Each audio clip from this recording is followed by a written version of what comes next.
Welcome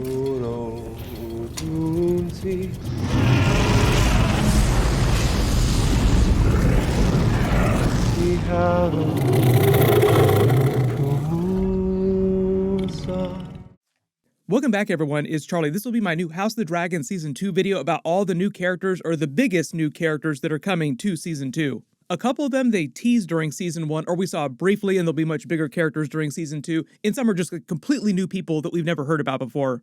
If you're brand new to the channel, I'll be doing videos all the way during the off-season. Be sure to subscribe to get them all. But one of the biggest characters is going to be Daemon Targaryen, Alicent's fourth child, with Viserys. He's actually in the intro during the last couple of episodes, but we didn't actually see him because he's been a page down in Old Town this entire time, and they just haven't had time to go down to Old Town and spend a couple episodes down there. There wasn't really a reason to include him in Season 1, which is why George R. R. Martin said, no, he's alive, he's just down there, we'll see him during Season 2.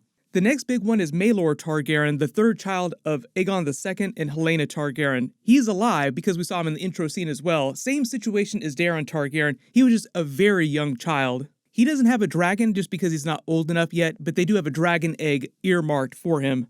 And even though it's a bit of a funny Easter egg, there are all the Muppet-based Game of Thrones characters showing up in House of the Dragon Season 2. There's a Grover Tully, an Elmo Tully, a Kermit Tully, and an Oscar Tully. I'm sure there'll be all kinds of memes during Season 2. George R. R. Martin just a really big Jim Henson, Sesame Street, and Muppets fan. Remember, they control River Run right now, so they need to bargain with them to get support in the Dance of the Dragons. The next biggest one is Cregan Stark, who I already did a big video about, so I'll link it at the end of this and down in the description below. He is basically the current Lord of Winterfell when Season 2 picks up. I explained at length the circumstances of how he became the Lord of Winterfell. His father was Rickon Stark, the one who bent the knee to Rhaenyra back in Episode 1, but Rickon died during that giant time jump between Episode 5 and Episode 6, and there was this big civil war within the Stark family, so they had their own battle for the succession. Cregan wound up winning and taking Winterfell, like he should.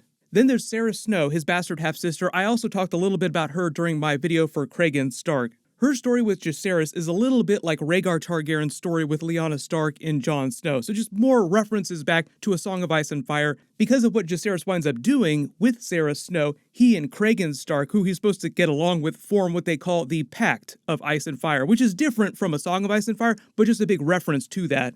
Then there's Jane Arryn, Lady of the Vale. She's been ruling over the Vale by herself since her husband died a long time ago, but she's been in charge of the Vale since the reign of Jacaerys I, like for a long time when Season 2 picks up. One of the reasons why she's a big ally to Rhaenyra is because she went through the exact same thing that Rhaenyra went through. Because she was a woman, a lot of the other lords in the Vale didn't want her to claim the Vale and start ruling over it by herself. Basically, it's the same situation with Rhaenyra. Like, no, we don't want a woman by herself on the Iron Throne, so all the Lords of the Realm, the Greens, are causing all these problems for her, which is what led to the Dance of the Dragons. In the books, Jane is also a lesbian, which is why she's also sympathetic to what Rhaenyra went through with her marriage to Laenor Velaryon. So there are just a lot of reasons why she's been very sympathetic to Rhaenyra's plight all these years. There's Gaiman Palehair. He's actually the bastard child of Aegon II that we saw in Flea Bottom during Season 1.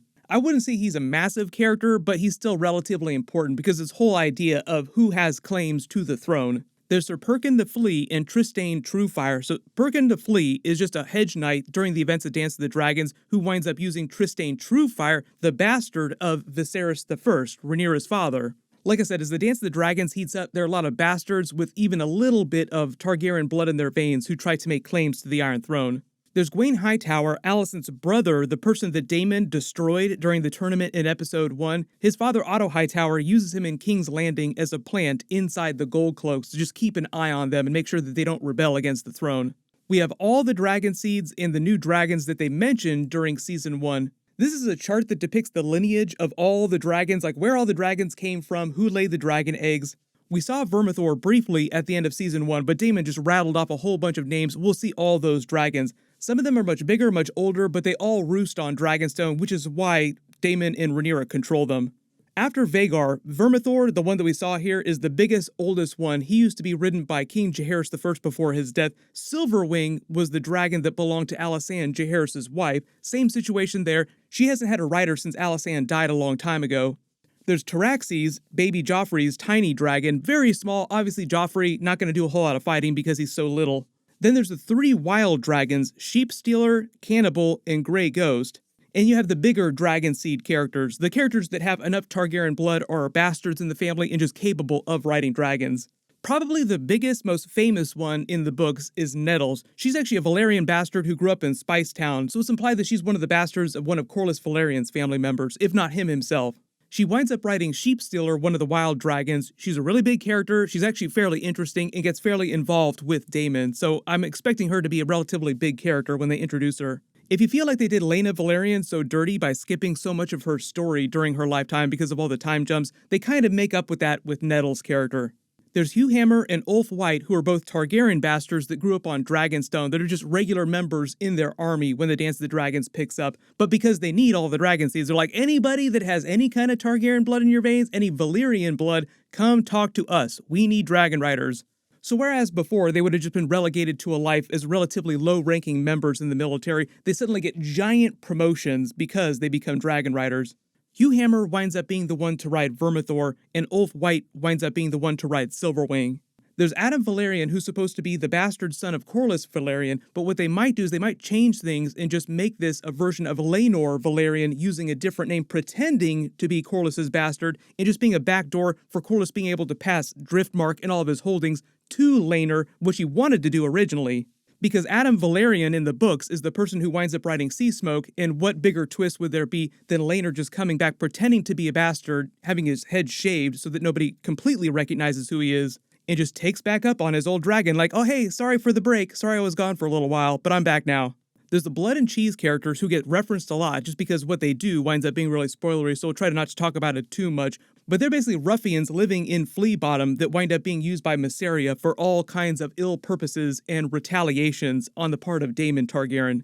Remember what happened at the end of episode 10, the finale? Aemond wound up killing Lucerys. Even if it was by accident, he still killed him. So Daemon and Rhaenyra want retaliation for that. That winds up being through the Blood and Cheese characters. What Mysaria winds up having them do is so crazy in WTF, we will spend a lot of time talking about it when it actually happens. Then there's Alys Rivers, who winds up being the concubine of Aemond Targaryen. So obviously he's a huge fan of MILFs because of what's going on with his sister Helaena Targaryen, appreciator of MILFs in Westeros. There'll be all kinds of Aemond jokes during season 2. The big twist with Alys Rivers, though, is her backstory. She's actually the bastard daughter of Lionel Strong, remember, father of Harwin Strong and Larys Strong, Lord Weird Footstuff. And the reason why we make all the Aemond Targaryen MILF jokes is because she's about 40 years old when the events of the Dance of the Dragons begins, so she's meant to be really close to the same age as Harwin Strong and Larys Strong. The obvious other reason why it's kind of controversial is because of her relationship with the Blacks and Rhaenyra's side. Like, if she's technically related to Rhaenyra's first 3 children, shouldn't she have some sort of allegiance to the Blacks? But then you have like the full-blown Littlefinger level characters like Larys Strong who are trying to play 4-dimensional chess, obviously playing against his family in a very big way. There's the Shepherd character who winds up becoming kind of like a version of the High Sparrow during the events of Game of Thrones much later, a leader of Faith Militant characters, big Faith Militant type of uprising in King's Landing. It's a reference to the growing danger of the Faith of the Seven in King's Landing in general. They kind of teased that threat during season 1 after the big time jumps because Alicent in her older age had become much more religious and she was already part of the Faith of the Seven. That's why she walks around with the 7-pointed star around her neck. She put up symbols of the Faith of the Seven all over the Red Keep in King's Landing. There were also a couple small council meetings where they referenced that the Faith were asking for more and more funds from the crown. That winds up becoming a much bigger thing during the events of season 2, season 3, and so on. One of the big problems with the Shepherd character is that he really hates Rhaenyra because of all the things that she's rumored to have done, even though all the rumors are true. Her first 3 children were bastards, her first husband was gay.